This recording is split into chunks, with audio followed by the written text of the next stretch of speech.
It'll come for now. So my knuckles were white as I gripped the steering wheel. I was on a bus. It was a 30 passenger bus with about 35 people on it. I was working for Lake Shasta Caverns, and the road is about 1.5 miles long that I'm on. It's dead ends at the bottom, dead ends at the top, 1.5 miles long, one lane, and we go up 800 feet in elevation. So it's quite a climb. Most of the climb is in the beginning of the drive, and then we hit this really sharp hairpin turn, literally 180-degree hairpin turn. The old buses used to get stuck if you didn't hit the corner right, but I was there with new buses, so it wasn't as bad. But it was my third day, and I got 35 people on the bus. It's Memorial Day weekend, the busiest weekend of the entire tourism season. I'm working at Lake Shasta Cabin, so we've got this, it's just a show cave. We drive up to the cave and then we take people inside. But I'm literally on my third day. It's still training, and I'm going up and down this hill 15 times round trip a day, white-knuckled, praying, asking God to keep me from any major mistakes. Major mistakes like going over the edge. This is literally at one point you're on a rock slide and you look out the door of the bus and it's 800 feet down a rock slide to the water below. No guardrails, no nothing. And everybody jumps up and goes over to the bus and looks down the rock slide.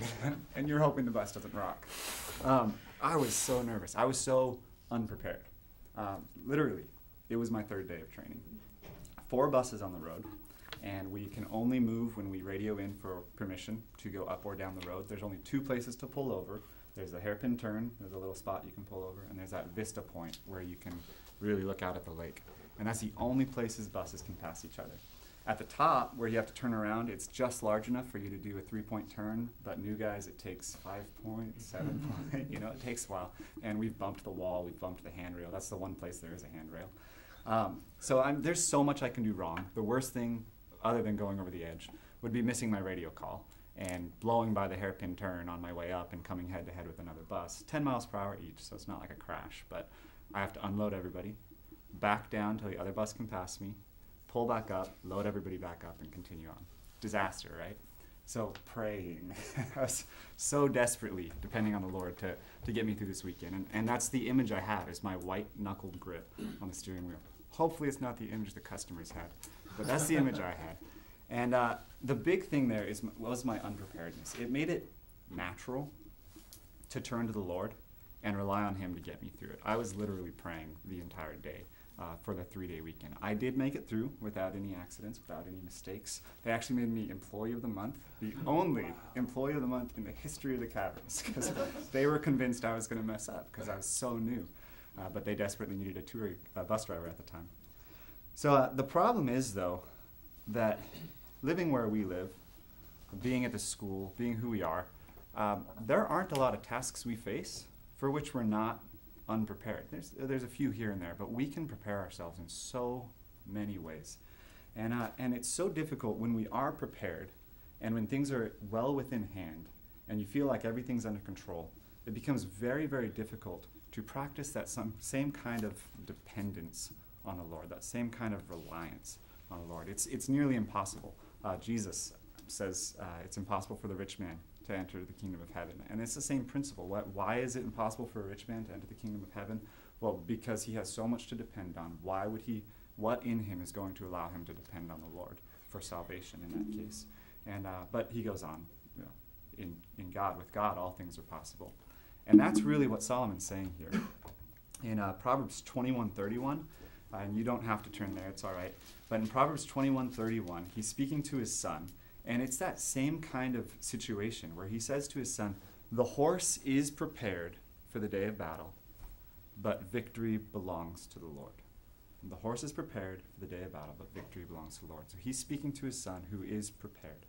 And I'm going to explain that a little bit now. Actually, the next 10 minutes or so, I want to talk about what the proverb means to Solomon and his son, and then what the proverb would mean for you and me, should mean and does mean for all of us here.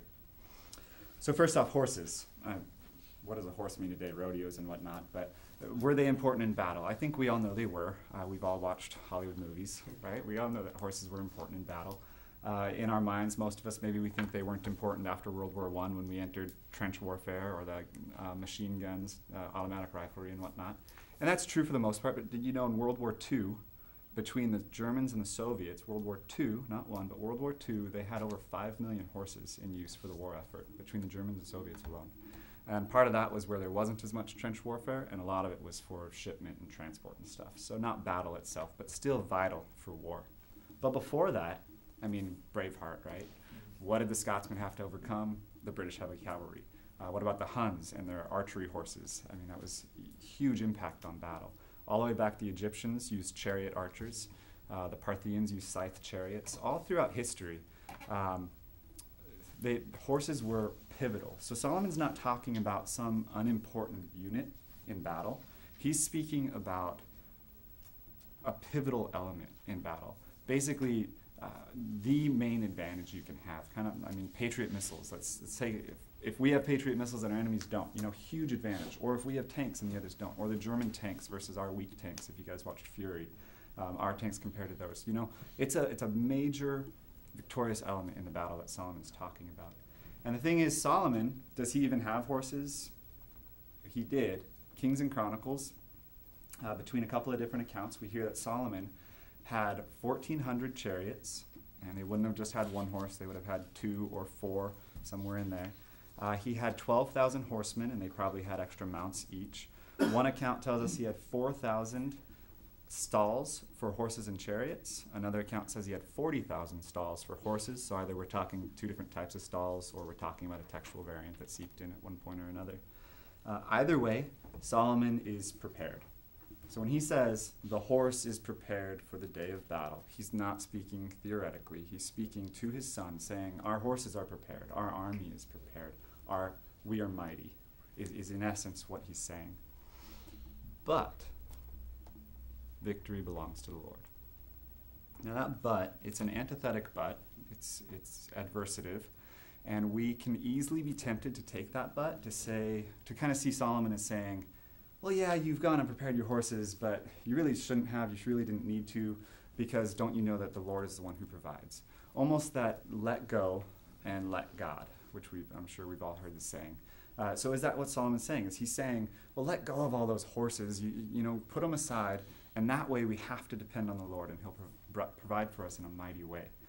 We're tempted even further to take it that way when you look at passages like in Deuteronomy where God commands the Israelite kings, the future, not yet Israelite kings, he commands them not to amass wives, good job Solomon, not to amass gold and silver, strike 2, Solomon, and not to amass horses for himself, strike 3. Now, when God says not to amass horses, a major motivation for that was to break up their contact with Egypt, because Egypt was a primary source for horses. But a main reason for that, for wanting to break up contact, was because Israel wanted to trust Egypt. You see a lot of that in Isaiah. Israel wanted to trust Egypt and turn to Egypt. So in essence, what God was saying there was let go and let God. He was telling Israel to limit their army. He was telling the Israelite kings to limit their army and the strength of their army in order to let God. So that leads us to be, well, maybe that is what Solomon was saying, right? And then even further, you look at stories like Gideon and his 30,000, one of my favorite stories. Gideon with his army of 30,000 comes against the enemy, and God says, no, because you're too strong, you're going to trust the might of your army, and when you come out the other side victorious, you're going to say, look at this great thing which we have done. So he takes that 30,000 and he applies 2 tests, and he whittles it down to just 300. And Gideon goes in with 300 men against a large army. I don't think the number's ever given. And they have a sweeping victory. So again, you see God forcing Israel to let go in order to let God. They're forced to let go of what they could have prepared for. Even they had prepared, and they had to set that aside in order to rely more deeply on the Lord. So those kind of accounts can really lead us to think that that's what Solomon's saying here. The horse is prepared for the day of battle, but, come on, didn't you know, victory belongs to the Lord. The problem with that interpretation is Solomon prepared his horses. Solomon does have horses prepared. He does have an army prepared. He's not telling his son, go disband the army. He's not saying, sell all the horses back to Egypt. By the way, Solomon did get his horses from Egypt. So it's really interesting that Solomon is basically in disobedience to have these horses. But that's not the inspired text here. He is telling his son, the horses are prepared, And he's not saying that's a negative thing. He's not saying get rid of them. But what he is saying is even while you're that prepared, the victory is still from the Lord. And what does that mean for him? And I'm going to go ahead and swing into what that means for us. And kind of swing over there with Psalm 33, 16 through 18, kind of captures the whole idea. It says, you guys don't turn there, please. Psalm 33, 16 through 18. It says, "The king is not saved by his great army. A warrior is not delivered by his great strength. The war horse is a false hope for salvation, and by its great might it cannot rescue." So that's the answer. "Behold, the eye of the Lord is on those who fear him, on those who hope in his steadfast love." So what Solomon has said to his son is the horses are prepared, but the victory belongs to the Lord. And the implicit command there is, son, depend on the Lord. What does dependence look like? Well, for us, we have different battles. You have different battles. I mean, some of you are vets. Some of you have been in the military. Some of you have been in actual battle. But for most of us, we're talking about, what battles are we talking about? Anything, tasks, anything, even the things that you don't even think of as battles because they're so manageable in our current lifestyle. I think of when I had these beat up old cars in college. And again, white-knuckled grips. I had one that the transmission was going out on. So we'd pull up to a stoplight, and the transmission would stay up in third or fourth gear or whatever. And so you stop, and when you're in a higher gear and you stop, you stall. So the car turns off. You can't turn it back on because it's still stuck in that higher gear, so you push start. So we were out in 105-degree weather, push starting our car, because once you get up the wheels revving fast enough, then you can start it in that higher gear. It was miserable. So every stoplight you come to, you're praying, please downshift, because there's nothing you can do. It's an automatic, or nothing I knew how to do anyways.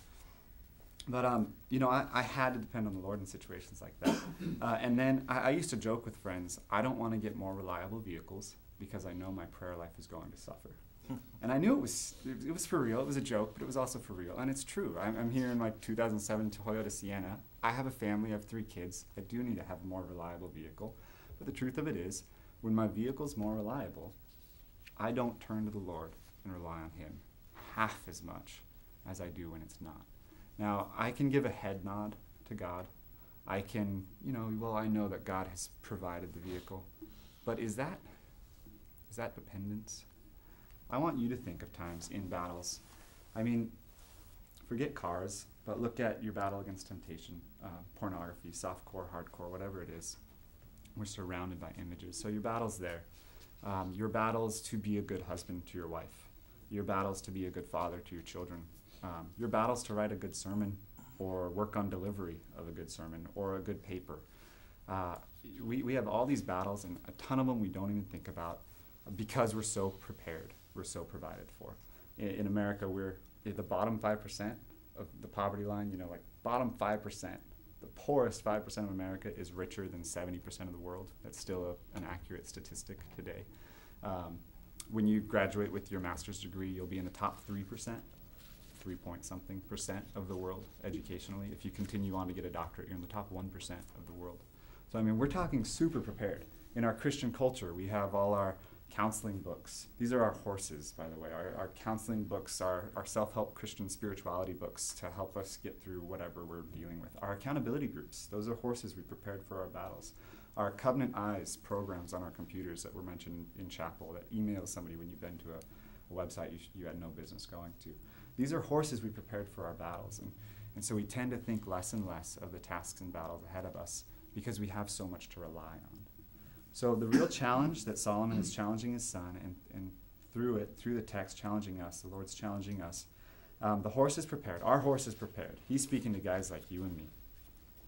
But victory belongs to the Lord. And what that's going to look like is I want you to think of times where you have been at the end of yourself. Things have been out of control, out of your hands. You could not prepare. You're unprepared and you know it. You're ill-equipped. What did your dependence on the Lord look like at a time like that? For me, I was on my face. I was begging God. I was praying so much. So I want you to think of that. Think of those times. And now think in this next week, what's one thing, one task you're facing that you don't even give thought anymore? When you slide behind the wheel of your car, do you pray for safety? When you got up this morning, did you pray for God's blessing on your day, that he'd watch over you and keep you full of integrity and honor? Do you pray for those things? Because we take it for granted that he's prepared us. And the thing is, yeah, he's prepared you, but when you don't keep that in mind and in your heart, we begin to lean less and less and less on the Lord, and we don't give him the praise that he deserves. So this week, think of one thing that you're facing, some task that you're facing, and practice the discipline of dependence. That white-knuckled grip taught me it's so easy to depend on the Lord when it's out of my hand, when I can't prepare anymore. But what about when you are very prepared? You still need to depend on the Lord to that same degree. So again, one thing this week, that's all I'm asking. One task, depend on the Lord.